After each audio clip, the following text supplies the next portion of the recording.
नमस्कार दोस्तों, स्वागत है आप सभी का रोशन सा स्टडी पॉइंट पर। और आज मैं आप लोगों को करवाने वाली हूं जो आपके क्लास 12 का आपका जो नेक्स्ट पद रहने वाला है। किसका? जो कि आपके जो मलिक मोहम्मद जायसी है उनका पद, जिसका नाम है आपका बारहमासा। हम इसको समझने वाले हैं। आपको नाम से पता चल रहा है बारहमासा। इसमें क्या है कि जो आप देखेंगे आपको जो पद्मावत जो है उसके रचयिता कौन है? हमारे मलिक मोहम्मद जायसी जी है। तो इन्होंने क्या है उसमें हमें पद्मावती के बारे में तो बताया है, पद्मावती जो रत्नसेन है उनके बारे में बताया है, लेकिन और क्या है, जो रत्नसेन है उनकी पहली बीवी जो कि नागमती है उनके बारे में उन्होंने बताया कि किस तरीके से जब रत्नसेन होते हैं वो चित्तौड़ के लिए चले जाते हैं तो जो नागमती है वो उनके बिना जो अपना समय है वो गुजारती है, उनके इंतजार में, उनके विरह में किस तरीके से जल रही होती है उसका वर्णन किया है। तो यहाँ क्या है कि बारहमासा आपका चैप्टर का नाम है, लेकिन क्या है उनकी जो लेखन की हम पुस्तक की बात करें तो इसमें से कुछ अंश क्या है हमें दिए गए हैं। आपके 4 पद यहाँ पे दिए गए हैं। उसमें उन्होंने हमें बताया कि किस तरीके से जो विरह की वेदना है उसमें जो हम नागमती की बात करें तो वो जल रही है, उसमें उन्होंने हमें बताने का प्रयास किया है। ठीक है, तो हम जो इसका फर्स्ट पद है उसको स्टार्ट करते हैं। तो इसमें फर्स्ट में उन्होंने क्या है कि अगहन जो हम बोलेंगे महीना है, मास है, उसके बारे में बताया है कि अगहन महीने में कौन कौन सी जो दिक्कतें हैं उनको आ रही है, किस तरीके से वो विरह की जो वेदना है उसमें जल रही है, उन्होंने ये बताने का प्रयास किया है। तो यहाँ पे क्या बता रखा है कि अगहन देवस घटा निसिबाढ़ी दुर्बल दुख सो जाए की मिकाढ़ी अब धनि देवस विरह न रातो जरे विरह जो दीपक बाती कापा हिय न जनावा सियु तोपे जाय होई संग पियु घर घर चीर रचा सब काहे मोर रूप रंग ते ना गाहे पलटी न बहुरा गा जो बिछाई अवहे फिरे फिरे रंग सोई सिपरी अग्नि विरहनी जिप हिप जरा सुतगी सुतगी धगे भेझारा यह दुख दगद न जाने कतु जावेन जन्म करे भस्मंतु पिपसी कहेतु संदेशहा ए भवरा एकाग सो धन विरह जरी मुई तेहिक धुओं हम लाग। ठीक है, तो इन्होंने क्या बताया है इसमें कि अगहन जो हम महीने की बात करें उसमें बता रहे कि किस तरीके से जो अगहन महीना है उसमें क्या हो रहा है कि जो निसी जो रात है वो बड़ी हो रही है, देवस घटा जो दिन है वो छोटे हो रहे हैं लेकिन रात क्या है वो बड़ी हो रही है। फिर क्या है कि जो ये दिन है वो रात जो है मतलब वो काटना उनके लिए कितना कठिन हो रहा है। उन्होंने ये बताया है कि दूभर दुख से जाय की मिकाढ़ी, मतलब इतने दुख के साथ ये समय मैं किस तरीके से बिताऊं। ठीक है, फिर जरह विरह जो दीपक बाती, वो बता रही कि किस तरीके से उनका जो शरीर है, उनका जो हृदय है वो ऐसे इस प्रकार से जल रहा है जैसे किसी दीपक में बाती जल रही होती है। ठीक है, उन्होंने बताया है उनका जो कापा हिया जनावास्यु, मतलब जो मेरा हृदय है वो काप रहा है पर मैं वो किसे बताऊं।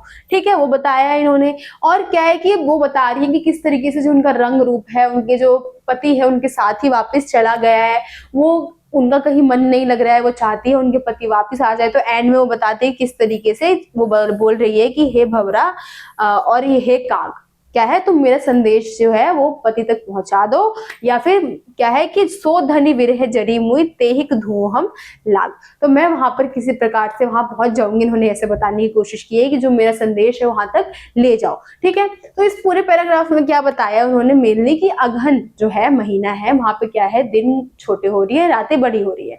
और उनके लिए क्या है पहले क्या था कि दिन जब बड़े थे तो किसी न किसी तरीके से काट लेती थी, लेकिन अब क्या है रातें बड़ी हो रही है तो वो काटना उनके लिए मुश्किल हो रहा है। क्या है वो इस तरीके से जल रही है जैसे दीपक में बाती जलता है, उनका जो रूप रंग है उनके पिया के साथ ही चला गया है, उनका हृदय कांप रहा है, तो वो चाहती है जो उनके मतलब पति है वो वापस आ जाए। तो मेनली इस पैराग्राफ में उन्होंने यही समझाने की कोशिश की। अब जिसकी हिंदी है हम वो समझते हैं। तो क्या है कि प्रस्तुत छंद सूफी कवि जायसी कृत प्रवचन काव्य पद्मावत के बारहमासा का अंश। ठीक है, तो क्या है कि जो छंद हमने लिया है कहाँ से लिया है, तो जो सूफी कवि हमारे हैं जायसी मलिक मोहम्मद जो जायसी है उनकी जो रचना है जिसका नाम है पद्मावत, उसके बारहमासा जो अंश है वहां से हमने ये लिया है। नागमती की विरह वेदना का मार्मिक चित्रण इसमें किया गया है। जो नागमती है जो रत्नसेन है उनकी पहली पत्नी है, उनका जो मार्मिक चित्रण है किस तरीके से विरह में जल रही है, मतलब दूरी है उनके पति के साथ, तो किस तरीके से विरह में जल रही है, विरह की आग में वो है, तो वही हमें यहाँ पे बताने की कोशिश की है। अगहन महीने की विशेषताएं बताते हुए नागमती उन पर प्रभाव की अभिव्यक्ति है। क्या है अगहन महीने की यहाँ विशेषता बता रही है। और मेन क्या रखा है यहाँ पे, जो नागमती है उनको रखा गया है और उनके साथ ही उसको जोड़ा गया है। ठीक है, फिर शीत ऋतु के इस माह की रातें क्या होती है, लंबी हो जाती है और दिन क्या होते हैं, छोटे हो जाते हैं। प्रियतम के वियोग में नागमती को दिन भी रात की भांति दुखदाई प्रतीत होती है। तो क्या है कि अब क्या है, प्रियतम के वियोग में ऐसा हो गया है कि दिन अब क्या है, दिन की भांति रात भी अब क्या है उनके लिए काटना मुश्किल होता जा रहा है। विरह वेदना असहनीय, मतलब उनका जो दर्द है वो इस प्रकार का है कि वो किसी को बयां भी नहीं कर सकती है। उनका शरीर विरह अग्नि में जलकर भस्म हो रहा है। तो हमने आगे जो लाइन देखी थी कि जिस प्रकार से दीपक में बाती जल रही होती है, तो वो यहाँ पे बता रही है कि किस तरीके से विरह की वेदना में उनका जो शरीर है वो जल रहा है। ठीक है, तो उन्होंने इसमें यही बताने का प्रयास किया है। फिर नागमती का जो रंग रूप है जो है पीवन, और सौंदर्य क्या है, प्रिय के साथ ही चला गया है। मतलब जैसे ही जो रत्नसेन है वहां से गए थे, उन्हीं के साथ क्या है, इनका जो रंग रूप, सौंदर्य, श्रृंगार वगैरह है वो भी उनके पति के साथ चला गया है, उन्होंने ये बताया है। और फिर क्या है, शीत से बचने के लिए जगह जगह क्या है, जलाई गई आग नायिका के शरीर को और मन को दुखी कर रही है। तो क्या है कि जो अलग जगह जगह पे आप देख रहे हैं आग जलाई जा रही है। अब क्या है, ठंडी का महीना है तो आग जला रहे हैं, वो आग देखकर भी जो नायिका है, मतलब यहाँ पे नागमती है, उनको दुख हो रहा है और उनको पीड़ा हो रही है। ठीक है, नागमती की इस अवस्था से, उनकी वेदना से जो रत्नसेन है, सॉरी यहाँ पे जो मिसप्रिंट हो गया है, यहाँ पे रत्नसेन होगा। ठीक है, जो रत्नसेन है नागमती का जो पति है, ठीक है, अभी अनभिज्ञ है। जो मतलब यहाँ पे क्या है, जो इसकी वेदना है, नागमती किस प्रकार से उनको बुलाना चाहती है, उनके लिए तड़प रही है, लेकिन क्या है, जो रत्नसेन है वो इस बारे में नहीं जानते, वो अनभिज्ञ है, मतलब इसकी जानकारी उनको नहीं है। विरह की अग्नि का धुआं लगने के कारण उनका शरीर काला पड़ गया। अब यहाँ पे क्या बता रही है कि अब उनका शरीर क्या है, सौंदर्य क्या है, धीरे धीरे खत्म होता जा रहा है। क्यों? क्योंकि जो विरह की अग्नि है, मतलब एक तरीके से आप बोल सकते हैं जो टेंशन है, जिसकी वजह से क्या हो रहा है, उनका शरीर क्या है, धीरे धीरे जो उनका रंग रूप है वो ढलता जा रहा है। वह भंवरे और काग से अपने प्रिय तक उनका संदेश पहुंचाने का अनुरोध करती है कि नायिका विरह में जल गई है और उनके धुएं से वह काले पड़ गए हैं। अब क्या है कि वो इस तरीके से जो बोल रही है, भंवरे हैं या फिर जो काग है, उनको बोल रहे हैं कि मेरा संदेश उन तक पहुंचा दो कि तुम लोग काले इसलिए हो गए हो क्योंकि मेरे विरह की अग्नि में तुम जल गए हो। ठीक है, तो पूरे में उन्होंने यही बताया है, अगहन मास की विशेषता बताते हुए नायिका किस तरीके से, नागमती जो है किस तरीके से अपने समय को निकाल रही है वो बताया है पूरे पैराग्राफ में। तो आई होप आपको जो फर्स्ट पैराग्राफ है वो समझ में आ गया होगा। आपका जो नेक्स्ट पैराग्राफ है हम वो देखते हैं। तो इसमें क्या है, पूस जाड़ धर धर तन काप। अब क्या है, यहाँ पे पूस की जाड़ की बात की गई है। पहले में हमने अगहन देखा था, अब यहाँ पे पूस की बात की गई है।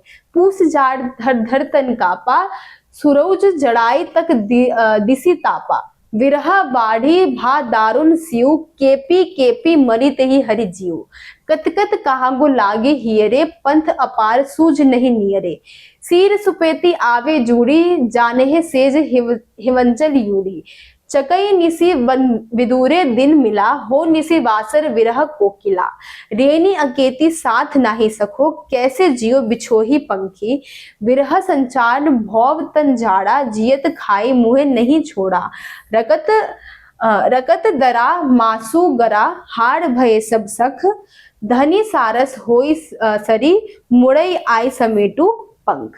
तो इसमें उन्होंने क्या बताया, हमें जो पूस है उसके बारे में बताया कि पूस महीना क्या है, जाड़। यहाँ पे बता दिया है कि पूस महीना ठंडी और बढ़ रही है। इसमें वो बता रहे कि किस तरीके से उनका शरीर जो है वो कांप रहा है। सूरज क्या है, बिल्कुल दिखाई नहीं दे रहा है, सूरज भी छुप गया है कहीं पे जाके।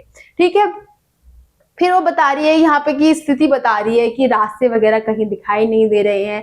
हिमालय की भांति क्या हुआ, सूरज को बता रही है कि हिमालय के पीछे जाकर वो छुप गया और यहाँ पे जो चादर की एक अंधेरे की परत है वो आ गई है। फिर वो बता रही है कि किस तरीके से यहाँ पे जो चकवई, यहाँ पे आपको बता रखा है एक पंछी के बारे में बताया कि चकवा चकवी पंछी है, किस तरीके से क्या है वो अलग हो जाते हैं और लेकिन क्या है अगले ही दिन वो फिर मिल लेते हैं। तो वो बता रही है कि किस तरीके से यहाँ पे इस पंछी के जैसे है कि अलग तो हो जाते हैं लेकिन बाद में मिल जाते हैं।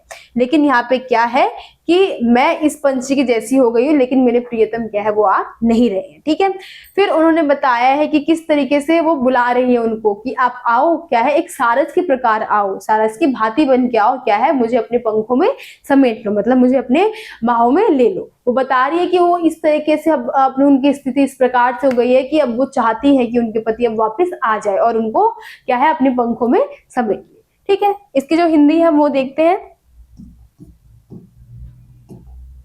तो क्या है, पूस माह की जो शीत में विरह के कारण नागमती के जो है मरणास्तर अवस्था की अभिव्यंजना की गई है। मतलब उनकी स्थिति आप देख रहे हैं इस प्रकार से हो गई कि वो उनकी स्थिति क्या है, मरण स्थिति जैसी, मतलब कि अब उनकी उनसे जो क्या है सहा नहीं जा रहा, जो विरह है अब वो उनसे कंट्रोल नहीं हो रहा है। शीत का प्रभाव बढ़ गया है, सूर्य के ताप में भी कमी प्रतीत होती है। इस समय शीत और पति के वियोग के कारण नागमती का हृदय कांप रहा है। बिस्तर में भी हिमालय समान ठंडा जो वर्षीता हो गया है। भयंकर सदैव से बचने का एकमात्र उपाय प्रिय से मिलना है। नागमती का कहना था कि चकवा और चकवी केवल रात को ही वियोग में रहते हैं, प्रातः उनका पुनः मिलन हो जाता है, मेरा और मेरे प्रिय का मिलन नहीं होता है। ठीक है, तो क्या है कि वो कह रहे हैं कि किस तरीके से मैं इस विरह में रहूं जहां मेरे प्रिय के साथ मेरा मिलन नहीं हो रहा है। इस अवस्था में जीवित रहना कठिन है। विरह रूपी बाज मुझ पर निरही पर झपटने के लिए तत्पर है। शरीर का सारा रक्त अनुवन बह गया, मतलब शरीर का जो सारा रक्त है वो चला गया है। हमने इससे पहले वाले में देखा था, वो बता रही है उनकी सुंदरता खत्म हो रही धीरे धीरे, लेकिन अब क्या है उनके शरीर का जो रक्त है वो भी धीरे धीरे खत्म हो रहा है। नागमती पति से मरणास्थल विरही पक्षी के अपने पंखों को समेटने का आग्रह करती है। प्रिया मिलन की उत्कृष्ट इच्छा की अभिव्यक्ति है। और यहाँ पे क्या है कि जब उन्होंने कहा कि मैं चाहती हूँ कि तुम सारस के समान आओ और मुझे अपने पंखों में समेट लो, तो यहाँ पे क्या है कि जो मिलने की उनकी चाह है उसको यहाँ पे दर्शाया गया है। तो इसमें यही था कि किस तरीके से पूस की बात की गई है यहाँ पे, कि पूस में क्या हो रहा है कि ठंडी क्या है और बढ़ रही है। अब क्या है, बिस्तर में रजाई में जाने के बाद भी क्या हो रहा है कि वो बिस्तर भी ठंडा ही है, तो वो चाहती है कि जो उनके पति है वापस आ जाए। ठीक है, पूरे पैराग्राफ में यही था। आई होप आपको ये समझ में आ गया होगा। जो नेक्स्ट पैराग्राफ है हम देखते हैं।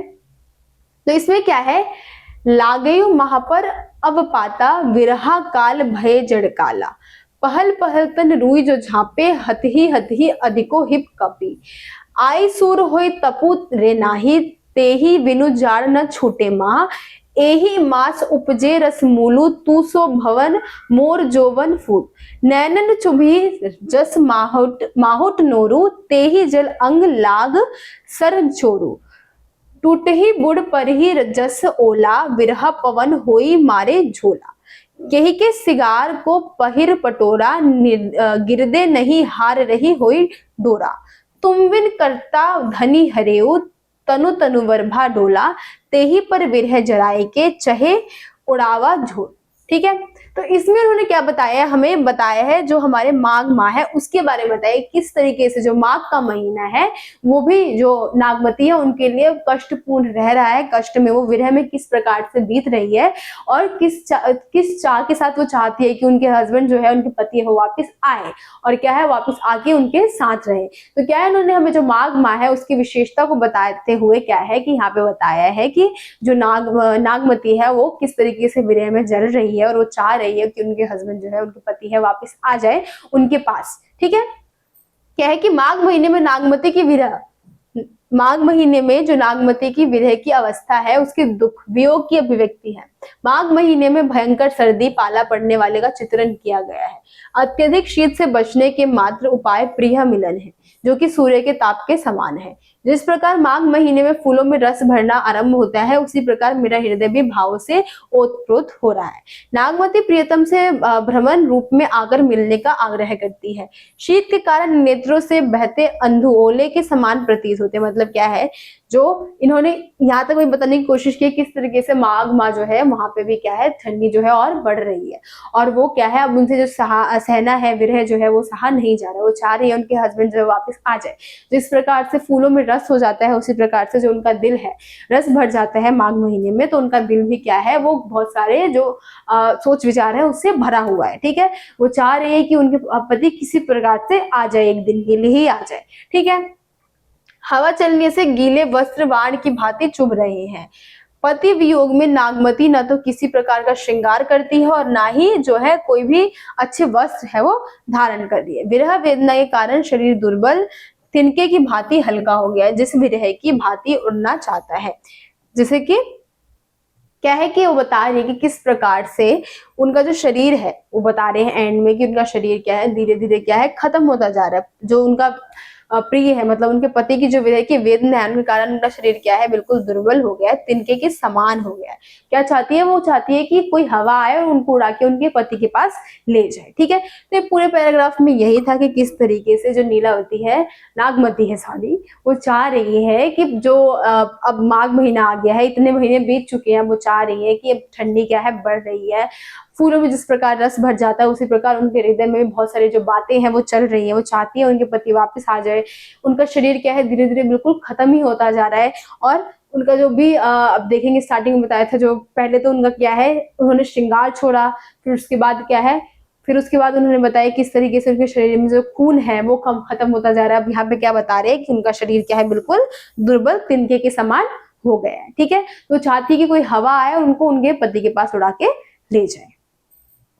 पूरे पैराग्राफ में यही था। आपको ये भी पैराग्राफ समझ में आ गया होगा आई होप। अब जो नेक्स्ट है हम वो देखते हैं। तो इसमें क्या है, हमें फागुन जो है फागुन मास के बारे में बताया गया है कि फागुन पवन झोंके बहा चौगुन सीट जाए किमी महा तंजस पिय पात भा मोरा विरहन रहे पवन हुई झोरा तरिपन झो झरे वन डाखा भट अनपत फूल फर शाखा किरने बनाफती किन्हा हुलासु मो कहा भाजग दून उदासु फाग करी सब चाचरी जोरी मोही जिये लाई डिनही जसी होरी जो पे पियही जरत असभावा जरत मरत मुहि रोस न आवा राहेतु देवस इते मन मोरे लागी कत छार जेउ तोरे यह तन जारी छार के कहा कि पवन उड़ार मकु ते ही मारग होई परी कत धरे जहां पार। तो इसमें क्या है कि वो बता रही हैं कि किस तरीके से फागुन मास में, आप देख रहे हैं फागुन मास क्या है, होली का महीना होता है, होली खेलते हैं सारे लोग। तो बता रही है कि फागुन मास में क्या है पवन के झोंके चल रहे हैं, मतलब पवन जो है हवा जो है वो चल रही है, तेजी से हवा जो है वो आ रही है। लेकिन क्या है जो उनके प्रिय हैं वो आ नहीं रहे हैं। प्रिय क्या है वो चाहती है कि वो आ जाए हवा के साथ क्या है पत्ते की भांति उनके पास आ जाए, लेकिन क्या है उनके प्रिय क्या है उनके पास नहीं आ रहे। वो देख रही है लोगों को होली खेलते हुए देख रही है, लेकिन क्या है उनके हृदय को ये बिल्कुल अच्छा नहीं लग रहा कि सभी लोग अपने प्रिय के साथ है, प्रिय के साथ अपने पति के साथ है, लेकिन क्या है मैं विरह में हूँ। तो वो चाहती है कि किसी प्रकार से मैं ऐसे चली जाऊं उनके पास या फिर वो मेरे पास आ जाए। उन्होंने ये उम्मीद छोड़ दी कि मेरे प्रिय मेरे पास आए। अब क्या है कि मुझे ही कुछ ऐसा तरीका मिल जाए कि मैं उनके पास चली जाऊं। ठीक है, तो इस पैराग्राफ में उन्होंने यही समझाने की कोशिश की है। इसकी जो हिंदी है हम वो देखते हैं। तो इसमें क्या है कि फागुन मास में नागमती विरह की चरम सीमा पर है। मतलब यहाँ पे क्या है, अब क्या है उनके विरह की जो आप देख रहे हैं वो भी खत्म होते जा रहा है धीरे धीरे, कि अब क्या है वो आस भी क्या है छोड़ती जा रही है कि उनके पति वापस आएंगे। ठीक है, प्रिय मिलन की उत्कृष्ट इच्छा एवं उनके प्रति अनन्य प्रेम की अभिव्यंजना है। मिलन के इस मौसम में विरह असहनीय है। मतलब यहाँ पे क्या है सब क्या है साथ में रहते हैं, होली खेल रहे हैं, हस्बैंड वाइफ है वो साथ में है, लेकिन क्या है यहाँ पे क्या है नागमती क्या है अपने पति से दूर है। नागमती का शरीर पत्तों के समान पीला पड़ गया है, पौधे नवीन पत्तों और कोपलों से भर गए हैं। मतलब क्या है यहाँ पे जो पौधे हैं वो नवीन पत्तों से भर गए हैं, लेकिन क्या है इनका शरीर क्या है नागमती का तो वो पुराने पत्ते जो होते हैं पीले पत्ते जो झड़ने वाले होते हैं उनके समान है। लोग परस्पर फाग खेल रहे हैं, गायन और नृत्य में मग्न है, सभी का हृदय उल्लास से भरा हुआ है। तो क्या है कि लोग क्या है यहाँ पे बता रखे फाग खेल रहे हैं, मतलब यहाँ क्या बोला गया है कि होली जो है वो खेल रहे हैं, लेकिन क्या है और नृत्य भी कर रहे हैं, सबका हृदय क्या है उल्लास से भरा, मतलब सभी लोग खुश हैं। नागमती को ऐसा प्रतीत हो रहा है कि होली उसके हृदय में जल रही है। क्या है उनको ऐसा लग रहा है कि ये समय भी क्या है मेरे लिए कुछ खास नहीं है, कुछ अच्छा नहीं है, ये भी मेरे हृदय में आग लगा रही है, मतलब वो जल रहा है उनके हृदय में। उनका शरीर जलकर राख हो गया है, उसे इस बात का कोई दुख नहीं है। वह पवन से अनुरोध करती है कि मेरे शरीर को राख को जो है मेरा शरीर जो राख बन चुका है उसको उड़ा कर क्या करो मेरे प्रिय के मार्ग में बिछा दो, ताकि राख पर चलने से जो उनके चरण है वो मुझे स्पर्श कर ले। तो उन्होंने इसमें क्या बताया कि किस तरीके से फागुन मास में जो उनका विरह की की जो वेदना है वो धीरे धीरे और इतनी चरम सीमा पर बढ़ गई है कि अब क्या है, वो चाहती है कि उनका शरीर जो कि बिल्कुल राख की भांति धीरे धीरे होता जा रहा है। जो होली की आप बोलेंगे तो सभी लोग खुश हैं, नृत्य कर रहे हैं, होली खेल रहे हैं, गाना गा रहे हैं, अलग अलग व्यंजन बना रहे हैं, लेकिन क्या है यहाँ पे नागमती क्या है, वो विरह की वेदना में इस प्रकार से जल चुकी है कि वो कह रही है कि अब मैं राख बन चुकी हूँ, मुझे उड़ाकर क्या करो, वहां पर ले जाओ जहां जिस मार्ग से मेरे जो प्रिय है, मेरे पति वो चल रहे हैं, मैं वहां पर राख बन के बिक जाऊंगी ताकि जो उनका स्पर्श है वो मुझे प्राप्त हो सके। ठीक है, तो आपके जो ये 4 जो थे आपके पद छंद हम बोले तो ये सब थे। आई होप आपको जो पूरा जो चैप्टर है वो समझ में आ गया होगा, पूरी जो व्याख्या है वो भी समझ में आ गई होगी। तो क्या है कि इसमें इन्होंने यही बताया कि किस तरीके से जो नागमती है वो विरह की वेदना में जल रही है। हमने क्या है एक पार्ट देखा है कि किस तरीके से जो पद्मावती है उससे चित्तौड़ के राजा जो रत्नसेन है वो मिलते हैं, लेकिन जो नागमती है उनके बारे में ज्यादा लोग नहीं जानते हैं। यहाँ पे वही बताने की कोशिश की है कि किस तरीके से विरह की वेदना में उनका जो दर्द है वो असहनीय होता जा रहा है, वो दर्द को भी सहन नहीं कर पा रही है, और क्या है अंत में उनका जो दर्द है वो चरम सीमा पर पहुंच जाता है। ठीक है, तो जो मोहम्मद जायसी है पूरे में उन्होंने यही समझाने की कोशिश की है। ठीक है, तो हो सकता है आपको जो पूरा चैप्टर है वो समझ में आ गया होगा। मिलते हैं आपसे अगली वीडियो में, जब तक के लिए थैंक यू।